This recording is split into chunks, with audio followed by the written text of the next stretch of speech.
চলচ্চিত্র জগতে 2 দশকের বেশি সময় ধরে রাজত্ব করা শাকিব খান এখন আর কেবল একজন নায়ক নন, তিনি এক সফল মেগাস্টার। অভিনয়ের বাইরেও আয়তারকার ব্যক্তির জীবন নিয়েও মানুষের কম আগ্রহ নেই। মূলত তার সঙ্গে অপু আর বুবলির সম্পর্কের সমীকরণ নিয়েই চলে আলোচনা। সম্প্রতি এক অ্যাওয়ার্ড অনুষ্ঠিত শতাচরের সেরা চলচ্চিত্র অভিনেতা হিসেবে পুরস্কার জেতেন শাকিব খান। তার অভিনয় জীবনের 25 বছর পূর্তিতে পান রজত জয়ন্তীর সম্মাননা।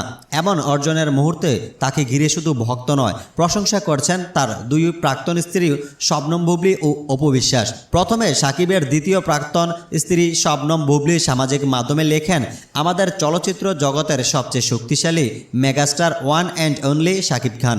বাংলা চলচ্চিত্রে 25 বছর ধরে অবদান রেখেছেন, বিশেষ সম্মাননা পাওয়া সত্যিই গর্বের। এই পোস্টের কয়েক ঘন্টা পর অপু বিশ্বাস তার নিজের ফেসবুক অ্যাকাউন্টে শাকিব খানকে উদ্দেশ্য করে আরও আবেগঘন বার্তা দেন। তিনি লেখেন, অভিনন্দন মাই কিং শাকিব খান। এই ছোট্ট বাক্যই যেন ঝরে পড়ে অপু বিশ্বাসের ব্যক্তিগত অনুভূতি। তবে সামাজিক মাধ্যমে নেটিজেনদের কৌতূহল থেমে থাকেনি।